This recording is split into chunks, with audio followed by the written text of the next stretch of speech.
नमस्कार दोस्तों, स्वागत है आपका हमारे YouTube चैनल यूविका स्टडी में। और आज मैं त्रिकोणमिति अनुपात का ये प्रश्नावली 1 का 1 नंबर क्वेश्चन लेकर आया हूँ, जो त्रिकोणमिति का पहला चैप्टर है।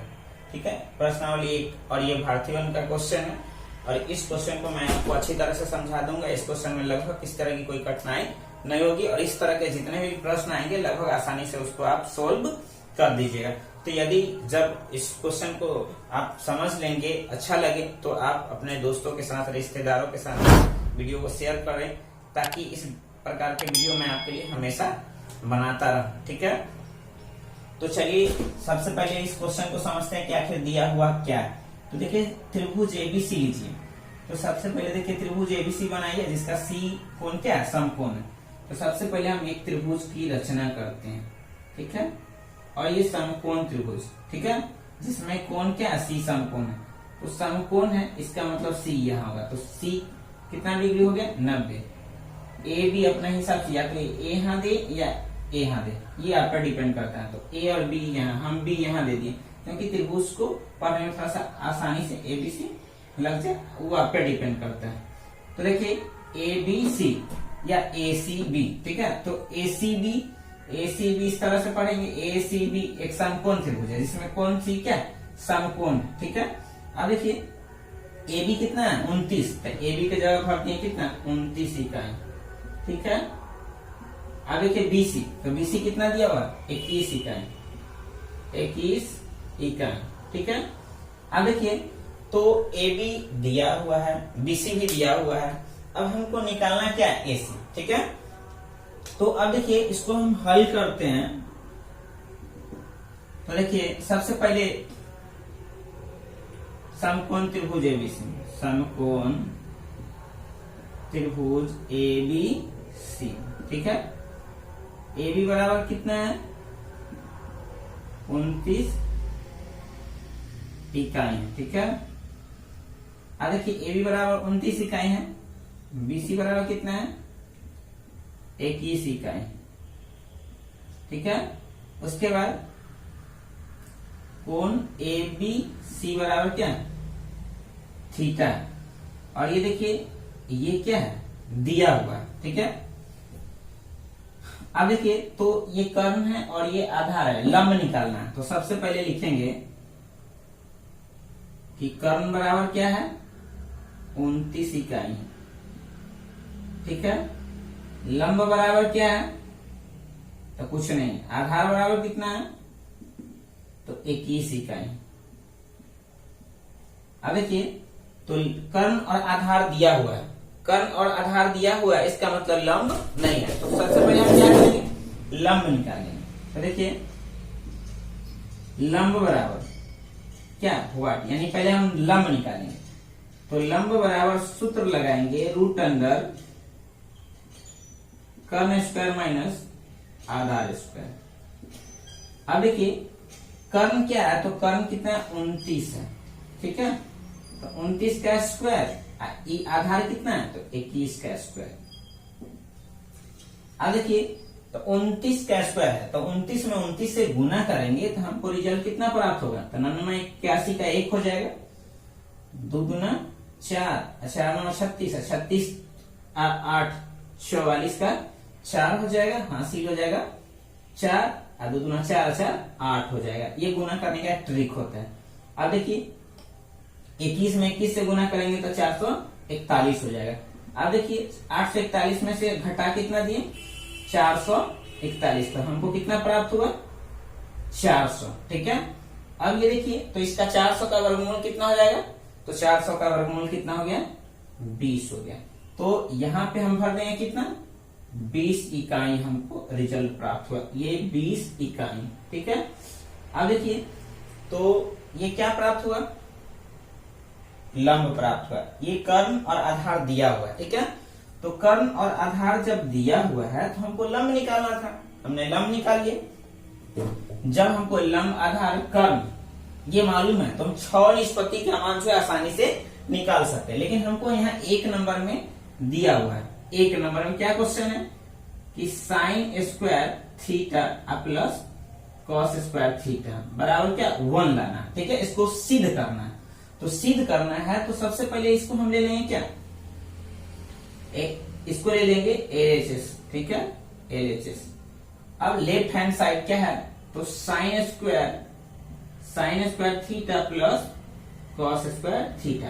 अब देखिए सबसे पहले ध्यान दीजिए कि हमको sine square theta plus cos square theta, अब उसको हल करेंगे तो हमको रिजल्ट कितना प्राप्त होना चाहिए, 1 प्राप्त होना चाहिए। तो देखिए साइन, तो साइन के लिए सूत्र क्या होता है, लंब बटा कर्ण होता है, इसका स्क्वायर। अब देखिए क्या है कॉस, तो कॉस के लिए सूत्र क्या होता है, तो आधार बटा क्या होता है, कर्ण होता है, ठीक है। अब देखिए तो साइन के लिए लंब बटा कर्ण हो गया। अब देखिए साइन यानी थीटा यहाँ है तो लंब क्या आ जाएगा 20, ठीक है। कर्ण क्या हो जाएगा, तो कर्ण 29, क्योंकि कर्ण कभी बदलता नहीं है। अब देखिए तो ये हो गया। अब आधार, तो आधार कितना है 21 है, कर्ण कितना है तो 29 है। अब देखिए तो 20 का स्क्वायर करेंगे तो 20 में 20 से गुना करेंगे तो ये 400 हो जाएगा। अब देखिए 29 का स्क्वायर करेंगे तो कितना हो जाएगा 841 हो जाएगा, प्लस 21 का स्क्वायर करेंगे तो 441 हो जाएगा, 29 का स्क्वायर करेंगे तो 841 हो जाएगा, ठीक है। अब इसको क्या करेंगे, तो इसको भिन्न का जोड़ कर देंगे। अब 841 इसका लघुत्तम हो गया, एलसीएम हो गया। 841 से 841 एक मरतबे कट गया, एक में 400 से गुना करा दिए तो 400। अब देखिए 841 से 841 कितना मरतबे, एक मरतबे, और ये एक में 441 से गुना करा दिए तो कितना हो गया 441। अब ये 400 और प्लस कितना हो जाएगा, तो 400 और 441 को जोड़ेंगे तो कितना प्राप्त होगा 841, और 841 बटा 841। तो जब 841 और 841 को कैंसिल करेंगे तो कितना आएगा 1। अब हमको लाना कितना था 1, इसलिए RHS क्या हो गया, तो RHS प्रूव्ड हो गया। अब ये ध्यान दीजिए कि हमको कितना लाना था रिजल्ट, तो 1 लाना था। अब 1 ये प्रूव्ड हो गया, ठीक है। तो 1 नंबर क्वेश्चन ये आसानी से सोल्व हो गया। अब हमें कितना 2 नंबर क्वेश्चन को सोल्व करना है, ठीक है। अब देखिए 2 नंबर क्वेश्चन को हम सोल्व करेंगे। तो 2 नंबर क्वेश्चन दिया हुआ है क्या, कि कॉस स्क्वायर थीटा, ठीक है। अब देखिए 2 नंबर क्वेश्चन हम इधर लिख देते हैं, फिर से लिख देते हैं, कॉस स्क्वायर थीटा माइनस क्या साइन स्क्वायर थीटा बराबर 41 बटा क्या 841। तो ये 2 नंबर क्वेश्चन को हमको प्रूव करना है। तो देखिए सबसे पहले हम LHS लेते हैं। LHS लेफ्ट हैंड साइड यानी बायां पक्ष, तो ये क्या हो गया कॉस स्क्वायर थीटा माइनस क्या साइन स्क्वायर थीटा। अब देखिए कॉस, तो कॉस का सूत्र क्या होता है, तो कॉस का होता है आधार बटा क्या कर्ण, ठीक है, आधार बटा कर्ण। अब देखिए साइन का, तो साइन का क्या हो गया लंब बटा कर्ण हो गया, ठीक है। अब देखिए आधार, तो आधार, अब देखिए कॉस थीटा, तो कॉस थीटा के लिए आधार कितना हो जाएगा, तो थीटा यहाँ मतलब लंब ये है, ये आधार और ये कर्ण, तो कॉस थीटा के लिए आधार कितना 21 हो जाएगा।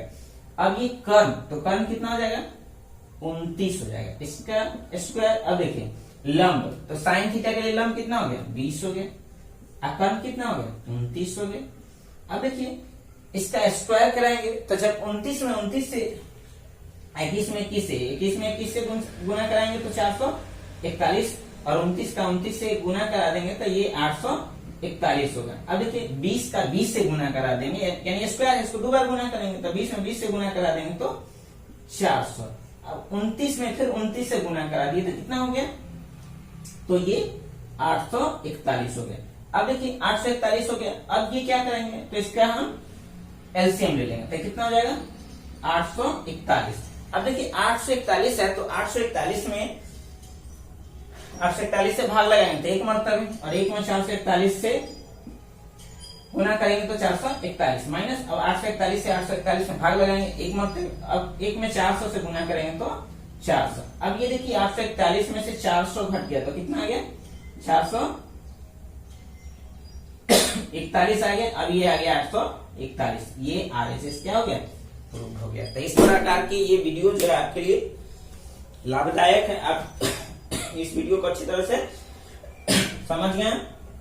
तो इस वीडियो को हमने इस वीडियो के माध्यम से प्रश्न संख्या 1 और प्रश्न संख्या 2 दोनों को आसानी से प्रूव कर दिया, ठीक है। तो इसमें हमारे हिसाब से आपको किसी तरह की कोई कठिनाई नहीं होनी चाहिए। ठीक है, और इस प्रकार के भारतीय वन से लेकर एनसीईआरटी आलोक जो भी प्रकाशन हो, मैं उस प्रकाशन के जितने भी क्वेश्चन मतलब जो हो सके उस क्वेश्चन को मैं सोल्व कराने का प्रयास करूंगा, और एनसीईआरटी का लगभग पूरा का पूरा कॉन्सेप्ट जो है मैं क्लियर करा दूंगा, क्योंकि लगभग अधिकतर जो एनसीईआरटी से ही प्रश्न पूछे जाते हैं, तो इसलिए ज्यादा से ज्यादा मैं कोशिश करूंगा कि आपके लिए एनसीईआरटी पुस्तक का ही ये क्वेश्चन मैं आपको पहले बनवाऊं। तो ये जो है पहले ये है, इस क्वेश्चन को आप रिवीजन कीजिए, और रिवीजन कीजिए उसके बाद आपको किस तरह की कोई कठिनाई नहीं हो। ठीक है, तो इस प्रकार के मैं इस क्वेश्चन को सोल्व कर दी, फिर आगे इस तरह का वीडियो जो है मैं आपके सामने पेश करता रहूंगा। और ये ध्यान दीजिए कि मैं त्रिकोणमिति से संबंधित जितना भी मतलब चैप्टर का बेसिक कॉन्सेप्ट होगा, और बेसिक से लेकर उसका चैप्टर का प्रत्येक प्रश्न वो आपके सामने मैं लेकर आऊंगा। अगर वीडियो लगे तो ध्यान दीजिए कि आप इसे सब्सक्राइब जरूर करें। यदि आप सब्सक्राइब करते हैं, आप हमारी मदद करते हैं, तो हम आपकी मदद करने के लिए हमेशा तैयार रहूंगा। घर पे रहिए, मन लगा के पढ़िए और दूसरों को भी पढ़ने दीजिए। ठीक है, धन्यवाद।